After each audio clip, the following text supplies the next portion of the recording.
우리 하나님께서 오늘 우리에게 주시는 귀한 말씀은 신약성경 베드로전서 1장 1절부터 9절까지의 말씀인데요, 저하고 함께 교대로 읽도록 하겠습니다. 예수 그리스도의 사도 베드로는 본도, 갈라디아, 갑바도기아, 아시아와 비두니아에 흩어진 나그네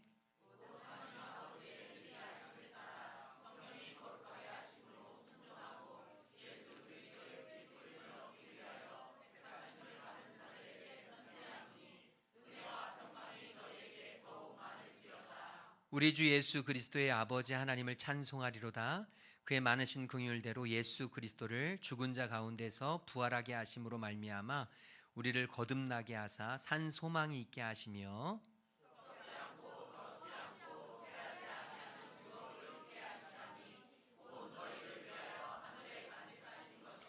너희는 말세에 나타내기로 예비하신 구원을 얻기 위하여 믿음으로 말미암아 하나님의 능력으로 보호하심을 받았느니라.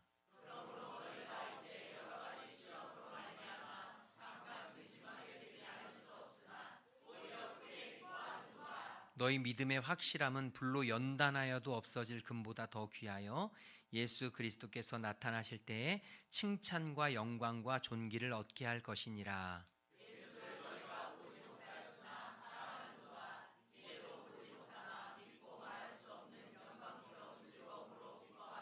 같이 읽겠습니다.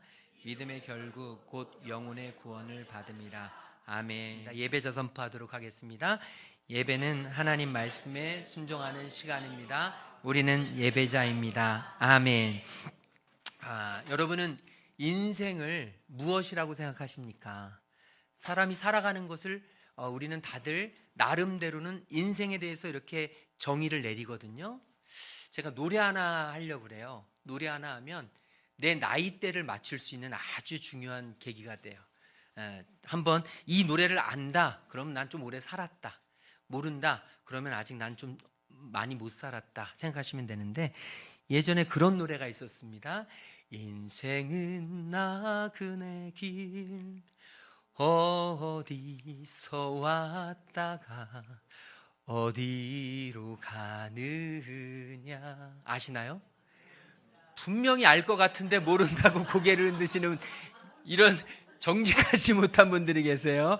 이게 최희준이라고 하는 분이 불렀던 하숙생이라는 노래예요. 저는 제가 초등학교 때도 이전에 들었던 것 같아요. 그러니까 50년 전이에요. 한 40여 년 전에 이 노래를 들었던 것 같아요. 근데 참 와닿더라고요. 인생은 나그네길 어디서 왔다가 어디로 가느냐. 뒤에 보면 이렇게 돼 있어요. 구름이 흘러가듯 떠돌다 가는 길에 정일랑 두지 말자, 미련일랑 두지 말자. 인생은 나그네 길, 구름이 흘러가듯 정처 없이 흘러서 간다. 여러분, 이게 세상 사람들이 말하는 인생에 대한 정의예요. 여러분, 지금도 그렇습니다. 인생은 어디에서 왔다가 어디로 가는지 모른다고 세상 사람들은 살아가고 있어요. 생각하고 있어요. 그런데 오늘 말씀해 보면 너무 놀랍게도 사도 베드로도 우리에게 그렇게 이야기를 해요. 오늘 말씀 보면 1절 말씀 보게 되면 1절에 이렇게 돼 있죠. 예수 그리스도의 사도 베드로는 본도, 갈라디아, 갑바도기아, 아시아, 비두니아. 이곳은 어디냐면 지금으로 말하면 소아시아 지역인데, 이곳은 지금으로 말하면 튀르키예 지역이에요. 튀르키예 지역에 이야기를 하면서 여기에 뭐라고 돼 있어요? 흩어진 나그네. 인생이 뭐라고요? 흩어진 나그네. 여러분, 예수님의 수제자였던 사도 베드로도 흩어진 나그네라고 인생을 이야기해요. 여러분, 동의되십니까? 우리는 어디에서 왔다가 어디로 가는지 모르는 사람들입니까? 그렇지 않잖아요. 그런데 베드로는 그럼에도 불구하고 흩어진 나그네라고 이야기해요. 여러분과 제가 흩어진 나그네라고 이야기하는데, 그럼 그 이유는 무엇일까? 이 흩어진 나그네를 헬라어로 말하면 뭐라 그러냐면 디아스포라. 혹시 들어보셨나요? 디아스포라가 흩어진 나그네라는 뜻이에요. 그런데 이 원어의 뜻을 제대로 보게 되면 뭐라고 돼 있냐면 흩어진 씨앗들입니다. 그러니까 흩어진 씨앗들. 그러면 왜 흩어진 이 초대교회 성도들을 향해서 흩어진 나그네라고 이야기했을까? 바로 오순절 마가의 다락방에서 성령의 충만함을 받는 장면을 봤잖아요. 그때 많은 사람들이 그곳에 가서 이 성령의 충만함을 봅니다. 그리고 다시 자기가 흩어져서 그곳에 머물러 있지 않고 흩어져서 그곳에서 복음을 심고 복음이 자라 교회가 세워진 거예요. 초대교회는 그냥 하루아침에 뚝딱 생겨난 게 아니라 복음을 경험하고 복음을 알았던 사람들이 그 복음을 전해서 세워진 그런 공동체, 그런 교회가 됐던 겁니다. 그래서 하나님의 사람들의 인생을 뭐라고 이야기하냐면 흩어진 나그네라는 거예요. 여러분, 사도 베드로는 어디서 왔다 어디로 가는지 정처 없이 왔다가 정처 없이 가고 정일랑 두지 말고 미련일랑 두지 말라고 그렇게 우리에게 말하는 게 아니라, 우리가 흩어진 나그네라는 인생은 우리는 하나님의 복음을 가지고 흩어져서 하나님의 복음을 심으며 살아야 한다는 거예요. 여러분과 제게 이런 정체성이 있기를 주님의 이름으로 축복합니다. 그래서 하나님의 백성들은 나그네라는 표현보다 더 좋은 표현이 있습니다. 그게 뭐냐 하면 순례자입니다. 우리는 하나님 나라의 순례자예요.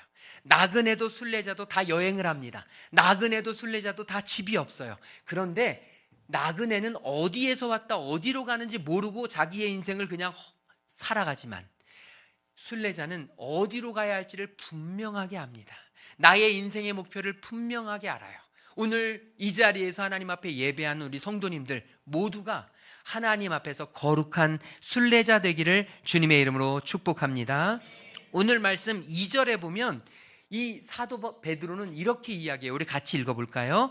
곧 하나님 아버지의 미리 아심을 따라 성령이 거룩하게 하심으로 순종함과 예수 그리스도의 핏부림을 얻기 위하여 택하심을 받은 자들에게 편지하노니 은혜와 평강이 아멘. 지금 사도 베드로가 편지를 보내고 있던 그 당시에 초대교회 성도들은 굉장히 힘이 들었어요. 쉽지 않았습니다. 여러분, 우리가 누구에게 힘내, 위로해, 너에게 평안이 있기를 바래, 여러분, 우리가 누구에게 이야기하죠? 힘든 사람들에게 이야기하죠. 지금 사도 베드로는 그 당시에 소아시아 교회에서 성도들의 삶이 너무나 힘들고 어렵다는 것을 잘 알았기 때문에 이런 위로를 하고 있습니다. 뭐라고 위로하는 거냐면, 여러분의 삶이 힘들어도 여러분 기억하세요. 여러분은 성부 하나님, 성자 하나님, 성령 하나님에 의해서 택함받은 사람입니다.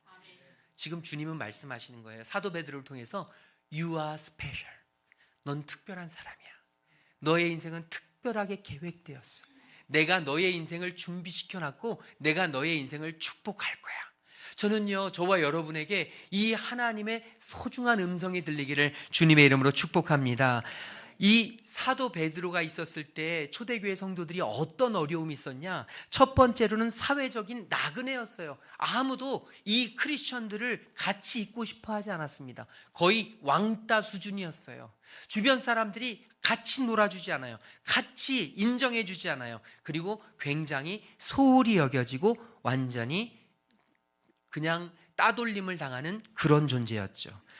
그뿐만이 아닙니다. 사람들에게 말할 수 없는 비방과 모욕도 당했어요. 이 초대교회 성도들이 어떤 오해와 루머를 들었냐면요, 성찬식을 하잖아요. 지난 금요일 날 저희 교회에서 성찬식을 했어요. 성금요일에 성찬식을 할 때 우리 카스테라 빵을 가지고 포도주를 가지고 주님의 몸입니다, 주님의 피입니다, 이렇게 하잖아요. 자, 이런 이야기들을 옆에서 누가 들었어요. 그리고 가서 전합니다. 이곳에서는 사람을 잡아먹어. 정말 있었던 일이에요. 그리스도인들이 식인종처럼 여겨졌어요. 인육을 살해하고 인육을 먹는다고 사람들이 이야기해요. 여러분, 지금도요, 신앙생활하면서 교회에 다니는 사람들이 얼마나 말도 안 되는 오해를 받는지 몰라요. 루머를 듣습니다. 또 어떤 이야기를 듣냐면, 우리 교회에 보면 이런 이야기를 하잖아요. 형제님, 자매님 사랑하고 축복합니다 막 그러잖아요. 형제님, 자매님 막 사랑하고 축복합니다 그러니까 옆에서 지나가던 사람들이 이 기독교인들을 핍박하기 위해서 뭐라고 이야기했냐, 덮어씌웠냐면 바로 근친상간을 하는 사람들이다. 그러니까 그 당시에 모든 사회적인 통념, 사회적인 질서를 깨는 사람들이다, 이러면서 이 기독교인들을 어렵게 했습니다. 뿐만 아니에요. 잘 아는 네로 있잖아요. 지금 이 베드로 전서가 쓰여진 때가 언제냐면 네로 황제 집권 시절이에요. 기독교인들에게 어마어마한 누명을 씌웠잖아요. 로마가 불탈 때 그 완전히 희생양으로 그리스도인들을 만들었잖아요. 지금 그 사람들이 누구냐? 소아시아 초대교회 성도들이에요. 지금 이 편지를 받고 있는 성도들, 그러니까 얼마나 힘들었겠어요. 또 하나가 있는데 그게 뭐냐면 가정 내에 갈등이 심했습니다. 왜 그러는가 봤더니 이 기독교가 처음 들어갔는데 그곳에서 복음을 받아들였던 사람들이 누구냐? 바로 여자와 종이었어요. 여러분, 이건 한국 사회도 마찬가지예요. 한국 사회에 기독교가 처음으로 들어왔잖아요. 그때 어마어마한 갈등이 있었잖아요. 그 이유가 뭐냐면 여자들과 여자 성도들과 그 다음에 그 당시에 노비들, 우리로 말하면 상놈들 있잖아요. 조선시대 때 이들에게 복음이 많이 들어갔어요. 그러니까 어떤 일이 생기느냐? 이 집에서 난리가 나는 거죠. 왜냐하면 여자들이 굉장히 핍박을 받잖아요. 지금은 우리 여자들이 갑 중에 갑이죠. 모든 가정에서 여자들 말 한마디에 그냥 껌뻑 죽고 모든 상황들이 막 정리가 되잖아요. 아빠의 위치는 온데간데 없고 굉장히, 근데 이건 모든 가정이 다 그렇기 때문에 이건 질서로 자리 잡았어요. 그리고 저는 그것이 아주 좋은 거라고 생각합니다. 그런데 여러분, 그 당시만 해도 안 그랬잖아요. 우리나라 조선시대만 해도, 이 당시 초대교회 때만 해도 여자는 어디 가서 사람 수에도 들지 못했어요. 그러니까 그러던 여자가 복음을 듣고 와서 갑자기 예수의 이름을 외치니까 남편의 핍박이 이루 말할 수 없죠. 그리고 종들이 복음을 들었더니 복음에 자유가 있고 사랑이 있고, 그러니까 종이 자유함을 막 주인 앞에서 막 그러려니까 주인들이 더 화가 나는 거죠. 그래서 가정이 굉장히 어려웠다 그럽니다. 여러분, 그런데 이처럼 어려운 상황에도 사도 베드로는 이렇게 고백해요. 우리 3절 말씀 같이 읽도록 하겠습니다. 3절입니다. 예수 그리스도의 아버지 하나님을 찬송하리로다. 그의 많으신 긍휼대로 예수 그리스도를 죽은 자 가운데서 부활하게 하심으로 말미암아 우리를 거듭나게 하사 산 소망이 있게 하시며. 아멘. 여기에 뭐라고 되어 있냐? 첫 번째 부분, 앞에 부분 보면 찬송한다 그러잖아요. 지금 이렇게 어려운 시대 때 어떻게 하나님을 찬송할 수 있습니까? 이렇게 힘든데 어떻게 하나님을 찬송하며 이야기할 수 있어요? 그런데 베드로는 찬송할 수 있다고 해요. 그 이유를 뒷부분에 나옵니다. 뒷부분에 뭐라고 되어 있어요? 바로 부활하신 예수 그리스도께서 우리의 산 소망이 되신다고 이야기하는 것이죠. 오늘 저와 여러분에게도 우리 부활하신 주님께서 산 소망이 되시기를 주님의 이름으로 축복합니다. 여러분, 산 소망이 있다는 얘기는 뭐예요? 죽은 소망도 있다는 거예요. 우리가 소망을 가져요. 오래 살고 싶다는, 우리가 소망을 갖습니다. 대박 나고 싶다는, 우리가 소망을 가져요. 가정이 평안하고 무탈하기를 소망을 가져요. 그런데 이 소망이 한순간에 와르르 무너질 수 있잖아요. 그죠? 원치 않던 질병이 생겨요. 원치 않던 어려움이 생겨요. 원치 않던 사업에 문제가 생겨요. 상상도 할 수 없었던 일이 우리 가정 안에 생겨요. 그러면 여러분 어떻습니까? 나는 소망을 가지고 살았는데 이 소망이 이제 현실의 벽에 딱 부딪히면서 어떻게 돼요? 주저앉아요. 여러분, 세상 사람들은요, 주님을 모르는 사람들은, 예수 그리스도가 산 소망이 되지 않은 사람들은요, 현실 앞에서 무너져 버려요. 갑자기 질병의 소식을 들으면, 갑자기 불합격의 소식을 들으면, 갑자기 거래가 안 됐다는 것이 소식을 들으면, 갑자기 어떤 문제가 생기면, 갑자기 경기가 나빠지면, 갑자기 전쟁이 터져서 유가가 오르면 세상 사람들은요, 아무런 소망도 희망도 갖지 못하고 그 자리에 철퍼덕 주저앉아서 울어요. 그런데요, 주님을 믿고 주님을 따르고 부활의 주님을 산 소망으로 갖는 사람들은, 여러분, 이 소망이 과거의 것이 아니에요. 현재의 현실 앞에서 무너지지 않아요.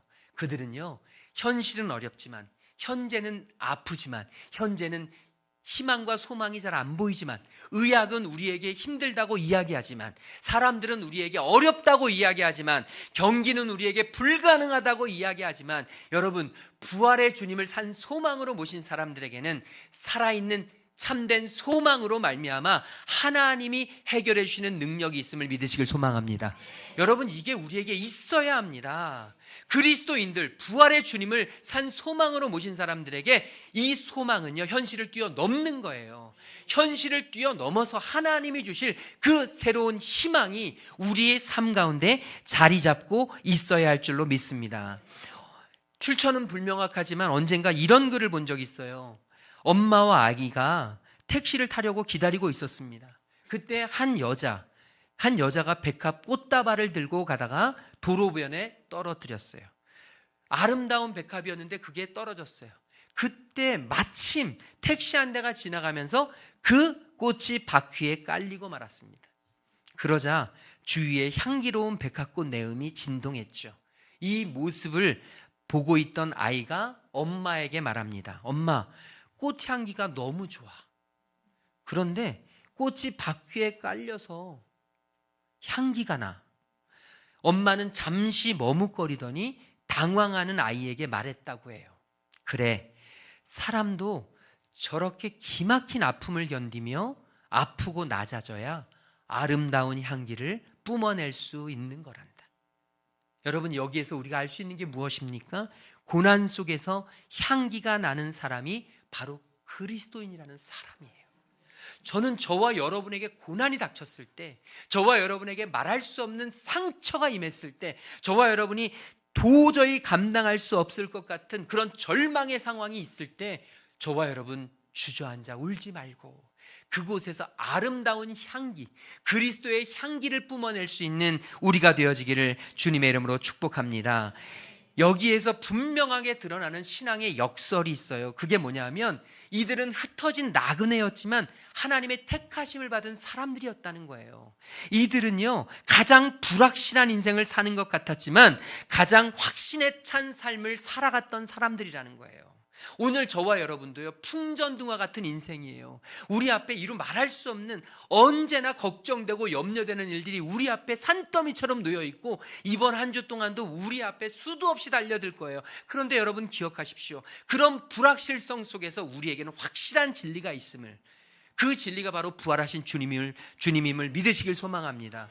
주님이 계시면요, 어떤 병도, 어떤 사업적인 어려움도, 어떤 건강의 문제도, 저와 여러분의 어떤 자녀의 문제도, 어떤 저와 여러분이 해결할 수 없는 재정의 문제도, 여러분 부활하신 주님이 우리와 함께 계시면 그 모든 것들을 주님께서 해결해 주시는 줄로 믿습니다. 주님이 참 소망 되시기를 주님의 이름으로 축복합니다.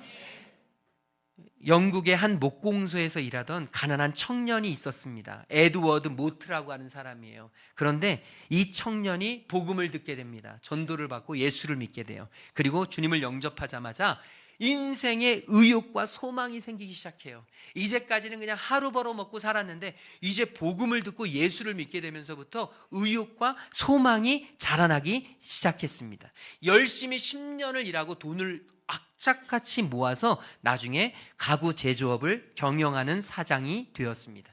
이제 돈도 명예도 가질 만큼 갖게 되었어요. 그러던 어느 날 공장 뒤편의 언덕을 산책하다가 널찍한 바위를 발견하고는 그곳에 걸터 앉아서 자기의 공장과 마을을 내려다보게 되었다고 해요. 그 순간 가슴에 밀려오는 말할 수 없는 행복감이 느껴지는데, 이제까지 열심히 돈 벌고 열심히 자리에 오르고 성공하려고 애를 썼지만 이제까지 내 안에 차지 않았는데 그 넓은 바위 위에 탁 걸쳐 앉아서 이 마을을 바라보고 이 자기의 이제까지 일궈놓은 그 업체를 바라보면서 하나님이 주시는 그런 말할 수 없는 행복감이 들었다는 거예요. 그래서 이 모든 것이 자신을 받쳐주고 있는 하나님의 은혜라는 걸 깨닫게 된 거예요. 하나님의 은혜로 내가 여기까지 왔구나. 하나님의 은혜로 내가 이런 자리에 오를 수 있었구나. 하나님의 은혜가 이 널찍한 바위처럼 나를 든든히 붙잡아 주셨기 때문에 내가 여기 있을 수 있구나. 그러면서 그 순간 종이 한 장을 꺼내 시를 쓰기 시작했는데 그 시가 바로 찬송가 488장이 되었습니다. 이 몸의 소망 무언가 우리 주 예수뿐일세. 우리 주 예수밖에는 믿으리 아주 없도다. 주 나의 반석이시니 그 위에 내가 서리라. 그 위에 내가 서리라. 저는 에드워드 모트의 이 고백이 저와 여러분의 고백이 되어지기를 주님의 이름으로 축복합니다. 저와 여러분의 소망은 주 예수밖에는 없습니다. 예수님 외에는 다른 게 없어요. 여러분, 오늘 저 아침에 교회 오면서 벚꽃이 얼마나 아름답게 피었는지 진짜 아마 이 자리에도 벚꽃 보러 가신 분들 계실지 몰라요. 우리 성도님들 가운데도. 그렇다면 정말 하나님께서 말씀을 주시기를 소망합니다. 이 설교를 듣고 마음에 뉘우침을 받기를 소망하는데, 여러분, 벚꽃 너무 아름답잖아요. 열흘밖에 안 가요. 열흘밖에 안 가요. 소망이 될 수 없어요. 여러분이 좋아하는 모든 것들, 그게 아무리 아름다워도 잠깐이에요. 결코 저와 여러분에게 영원하지 못해요. 우리의 영원한 소망 되시는 분은 오직 한 분, 예수 그리스도이심을 믿으시길 소망합니다. 그러므로 저와 여러분, 부활하신 주님이 참된 소망이 되기를, 저와 여러분의 참된 소망으로 살아가기를 주님의 이름으로 축복합니다. 우리 옆 사람에게 예수님이 참 소망이십니다. 아멘. 우리 5절 말씀 같이 읽겠습니다. 5절 말씀입니다. 너희는 말세에 나타내기로 예비하신 구원을 얻기 위하여 믿음으로 말미암아 하나님의 능력으로 보호하심을 받았느니라. 아멘. 여러분, 여기에 보면 이제 베드로가 이렇게 이야기해요. 너희는 말세에 나타나기로 예비하신 구원을 얻기 위하여 믿음으로 말미암아 하나님의 능력으로 보호하심을 받았느니라. 여러분, 상황이 어렵고 현실이 어려워도 하나님의 자녀가 분명히 믿어야 할 진리가 있습니다. 그게 뭐냐 하면 하나님이 우리를 보호하신다는 거예요. 하나님이 저와 여러분을 구름 기둥과 불 기둥으로 보호하시는 줄로 믿습니다. 만나와 메추라기를 먹이셔서 보호하시는 줄로 믿습니다. 생명싸개로 우리를 보호하시는 줄로 믿습니다. 여러분, 결코 두려워하지 마세요. 결코 염려하지 마세요. 내 앞에 펼쳐질 현실 때문에 걱정하지 마세요. 여러분과 제가 아무리 힘들고 어려운 상황과 현실에 있다 할지라도 오늘 사도 베드로는 우리에게 이렇게 약속합니다. 하나님의 능력으로 보호하심을 받았느니라. 제가 참 좋아하는 찬양 가운데 하나가 진리라는 찬양인데요. 이 진리라는 찬양, 하나님 사랑 변치 않는다. 하나님 사랑 변치 않는다. 세상 다 변하고 날 버린다 해도 하나님 사랑은 결코 변치 않는다. 하나님 내 길 인도하신다. 하나님 내 길 인도하신다. 반드시 나의 가는 길 다 주님께 있으니 하나님 반드시 내 길 인도하신다. 저와 여러분의 길은 하나님이 인도하세요. 하나님이 사랑하세요. 저와 여러분 앞에 있는 모든 문제들, 우리가 해결할 수 없을 것 같은 그 문제들, 저와 여러분이 그 문제를 가지고 하나님 앞에 나아가면 하나님께서 보호하시고 지켜주시는 줄로 믿습니다. 그래서 사도 바울은 이렇게 이야기해요. 우리가 잠시 받는 환난에 경한 것이 지극히 크고 영원한 영광에 중한 것을 우리에게 이루게 함이니. 잠시 지금 잠깐 동안 고난을 받지만 하나님은 영원한 생명을, 영광을 우리에게 준비하고 계신다는 거예요. 이 부활의 아침, 저와 여러분이 하나님의 놀라운 영광을 바라볼 수 있기를 주님의 이름으로 축복합니다. 그래서 사도 베드로는 6절에서 이렇게 이야기해요. 우리 같이 읽겠습니다. 그러므로 너희가 이제 여러 가지 시험으로 말미암아 잠깐 근심하게 되지 않을 수 없으나 오히려 크게 기뻐하는도다. 아멘. 저와 여러분은 잠깐 고난 때문에, 환난 때문에 염려할 수는 있지만 하나님은 그 고난을 오래가지 않게 하시고 반드시 지키시고 해결하셔서 하나님께서는 오히려 크게 기뻐하도록 하시는 줄로 믿습니다. 오늘 저와 여러분 이 잠깐에 무너지지 마십시오. 이 또한 지나가리라. 여러분 그 또한 지나갈 것입니다. 결코 해결되지 않을 것 같은 그 문제, 결코 풀어지지 않을 것 같은 그 어려움, 그 고난, 그 환난, 하나님이 반드시 잠깐 고민하게 하실 수 있지만 반드시 해결하시게 되는 줄로 믿습니다. 우리 인생은요, 한치 앞을 몰라요. 내일 어떻게 될지 모르고 내년에 어떻게 될지 몰라요. 정말 한치 앞을 모릅니다. 내가 잘하면 이길 것 같지만 그렇지 않아요. 김봉준이라는 분의 온 세상에서 끌어모은 감동이라는 책이 있는데요, 그 책 내용 중에 제가 한 부분을 읽어드릴게요. 어렸을 때 운동의 경기 중에 지금도 잊히지 않는 게 있다. 그건 장애물 경주다. 우리 반에서 2명의 선수가 나갔는데 한 아이는 육상 선수였고 또 다른 아이는 키가 가장 작은 아이였다. 땅 하는 소리와 신호음과 함께 육상 선수인 아이는 당연히 먼저 뛰어나가 사다리를 통과하고 뜀틀을 뛰어넘어 가마니까지 뒤집어쓰고 나왔다. 예전에 왜 장애물 경기 막 하잖아요. 그런 장애물이 있잖아요. 저만치 앞에 놓인 쟁반 위에 밀가루에 얼굴을 파묻고는 접혀진 종이를 입술로 물었다. 그리고는 관중석을 향해 쏜살같이 뛰었다.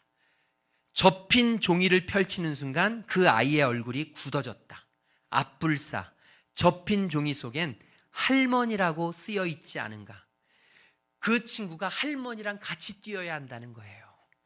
처음에 그 친구는 열심히 승승장구하고 1등으로 달려갔는데 장애물 경기에 그 쪽지를 봤더니 할머니와 함께 뛰어야 된다고 하니 이 친구가 얼굴이 어땠겠습니까? 그 친구가 아무리 잘 뛰면 못하겠습니까? 할머니가 뛰지 못하는 걸.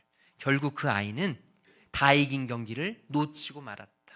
반면에 키가 작은 아이는 종이를 펼치는 순간 얼굴이 환해졌다. 체육 선생님이란 글자가 뚜렷하게 쓰여 있었기 때문이다. 얼씨구나 하고 선생님 손을 잡고 뛰는데 아이의 걸음이 시원찮았던지 체육 선생님은 안 되겠다. 내 등에 업혀라 하시곤 그 아이를 등쳐업고 뛰기 시작했다. 1등으로 들어온 건 두말할 필요가 없다. 여러분, 인생이라는 경주도 마찬가지다. 많은 장애물과 고비가 우리 앞에 있다. 빨리 가고 못 가고는 내 소원과는 별개의 문제이다. 그렇지만 여러분, 예수님과 함께하는 경주라면 차원이 다르다는 거죠. 저와 여러분도 이 이야기에 나오는 주인공과 같지 않습니까? 우리 앞에는 수도 없이 많은 운동선수들이 달려가요. 수도 없이 많은 그런 체육, 육상 선수들이 달려가요. 그래서 우리는 도저히 순위도 매길 수 없을 만큼 저 뒤에 처져 있는 것 같아요. 그런데 여러분, 놀라운 일이 발생합니다. 종이 쪽지를 보면 저와 여러분에게는 하나님이라는 종이 쪽지가 적혀져 있어요. 하나님과 함께 가는 길은 여러분, 늦는 것 같지만 가장 빠르고 어려운 것 같지만 가장 쉽고 정말 안 될 것, 불가능할 것 같지만 반드시 하나님이 이루시는 그 놀라운 역사가 우리에게 있는 줄로 믿습니다.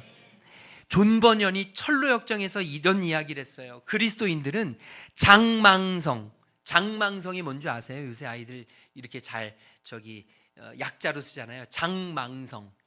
이 존 버년이 이야기했는데 뭐라고 이야기하냐면 장차 망할 성. 그게 장망성이에요. 저와 여러분의 인생에 수도 없이 많은 장망성을, 여러분, 그것을 떠나 천국을 향해 가는 나그네들이 바로 그리스도인입니다. 장차 망할 성이 아니라 영원한 하나님의 성으로 나아가야 될 우리가 살아가는 오늘 하루, 나그네 길과 같지 않아요. 흔들리는 세상이잖아요. 지금 세상이 얼마나 어렵습니까? 얼마나 무섭습니까? 얼마나 어둡습니까?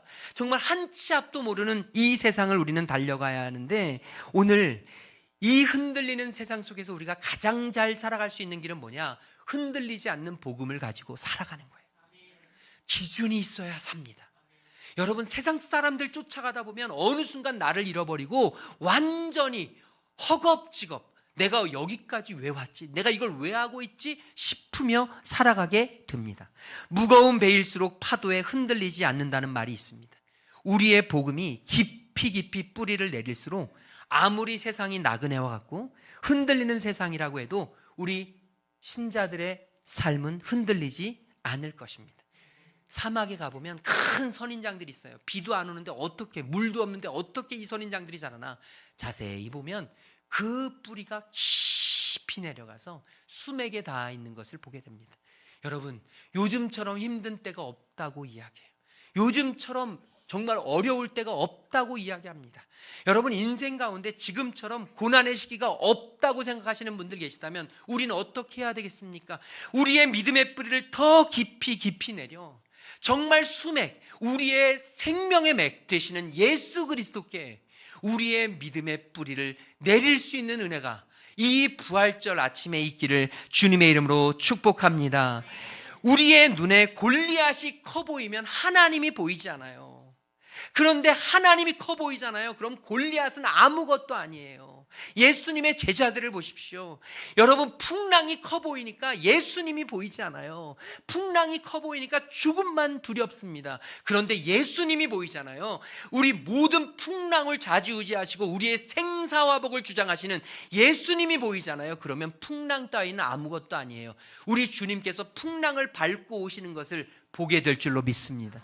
오늘 저와 여러분의 인생에 우리 이 부활의 아침에 우리는 또 깜깜하고 어둡고 흔들리고 두려운 세상을 살아가게 돼요. 이 두려운 세상 속에서 오늘 사도 베드로가 우리에게 주어지는 것처럼 저와 여러분이 이제 이 잠깐의 고난 앞에서 주저앉아 울지 말고 우리에게 참된 소망이 되시고 살아있는 소망이 되시며 우리의 모든 문제를 반드시 보호하시고 지키시고 인도하여 주시는 약속하신 우리 주님의 그 놀라우신 손길, 그 약속을 의지하고 이 부활의 아침 이제 다시 한번 힘차게 산 소망으로 살아가는 저와 여러분 되시기를 주님의 이름으로 축복합니다. 우리 옆 사람에게 산 소망을 가지고 살아갑시다. 우리 다 함께 자리에서 일어나셔서 찬양할 텐데요. 주 예수 나의 산 소망이라는 찬양입니다. 우리 신의 악단에서 나왔던 찬양인데요. 우리 이 시간 이 찬양 하나님 앞에 기도하는 마음으로 오늘 말씀을 붙잡고 찬양하고 함께 기도합니다. 깊은 절망에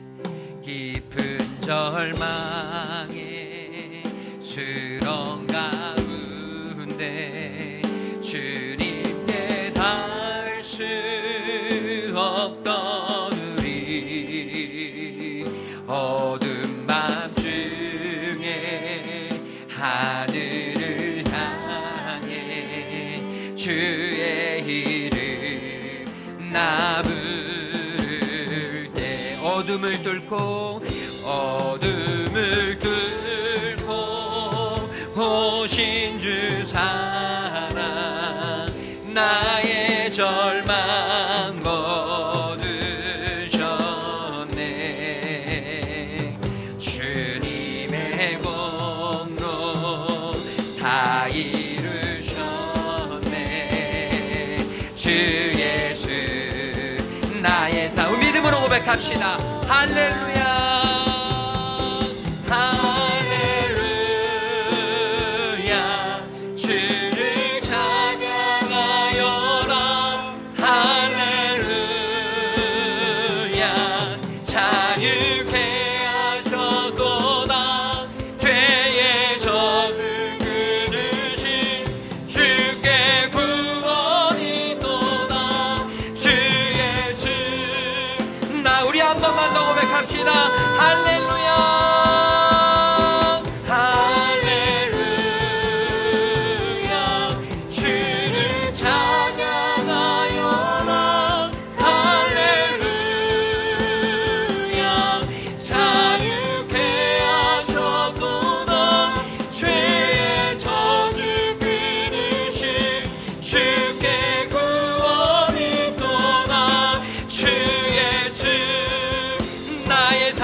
하나님 앞에 기도할 때 주님, 부활하신 주님이 나의 산소망 되심을 믿습니다. 주님, 우리 앞에 놓여있는 모든 문제 앞에 우리의 소망 되신 주님 붙잡고 나아갈 수 있는 승리하는 그리스도인 되도록 인도하여 주시옵소서. 우리 함께 동성으로 기도하며 나아가겠습니다. 사랑의 주님, 나의 산소망이 되신 주님, 오늘도 우리와 함께하여 주시고 우리에게 주님의 놀라우신 역사를 허락하여 주시고 주님의 말씀으로 주님의 은혜로 주님의 영광으로 나아갈 수 있도록 인도하여 주시옵소서. 하나님이 붙들어 주시고 하나님이 역사하여 주시고 하나님이 임재하여 주셔서 하나님 우리 앞에 놓여있는 수없이 많은 문제 앞에 주여 두려워하지 말게 하여 주시고 부활의 영광을 허락하시는 우리 주님, 부활의 역사를 이루시는 우리 주님, 주님 앞에 내 삶을 내어드립니다. 주님 앞에 나의 삶을 온전히 내어드립니다. 주님 붙들어 주시옵소서. 주님 역사하여 주시옵소서. 살아계신 주님을 의지합니다. 살아계신 주님을 높입니다. 주님 바라봅니다. 주님 의지합니다. 주님 인도하여 주시고 주의 영광 가운데 아버지 하나님 일으켜 세워 주시옵소서. 주님의 나라로 주님의 은혜로 주님의 생명으로 하나님이 돌보시고 하나님이 함께 하시며 하나님이 살아내게 하여 주시는 귀하고 놀라운 영광을 누릴 수 있도록 성령 하나님 이곳에 함께 하여 주시옵소서. 부활의 아침을 맞은 오늘 하나님,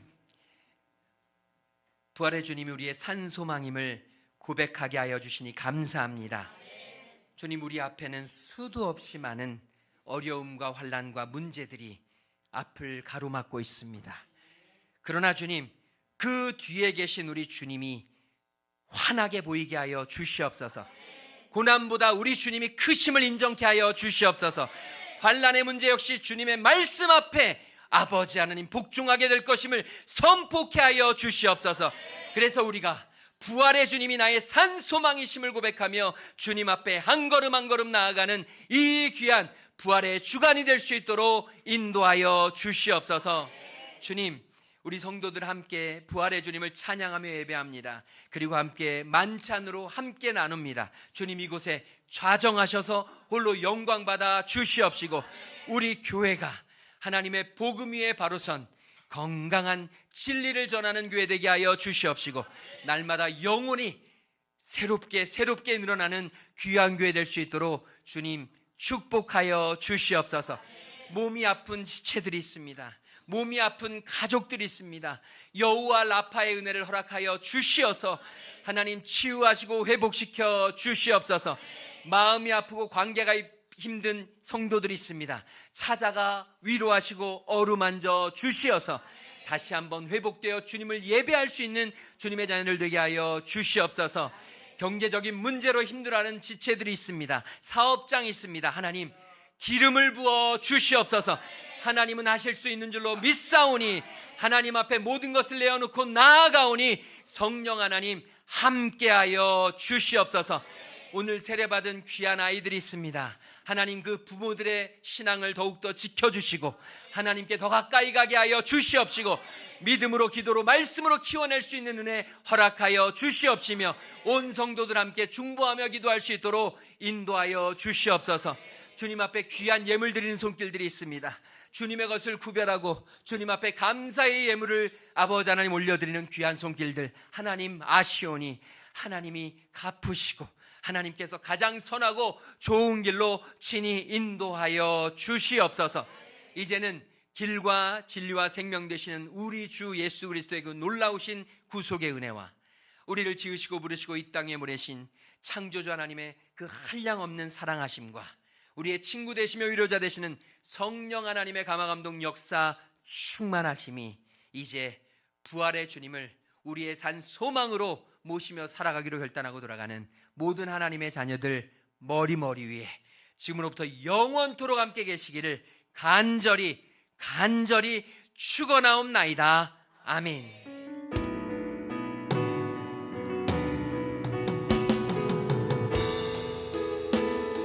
일어나라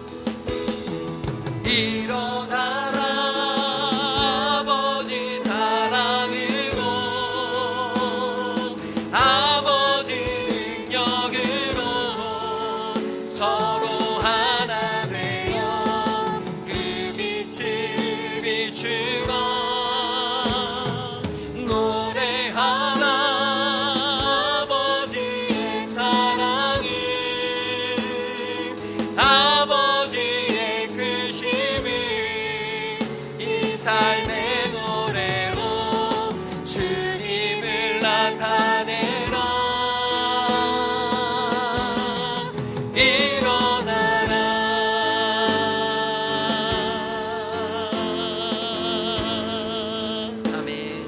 우리 부활의 주님께 영광의 박수 올려드립니다.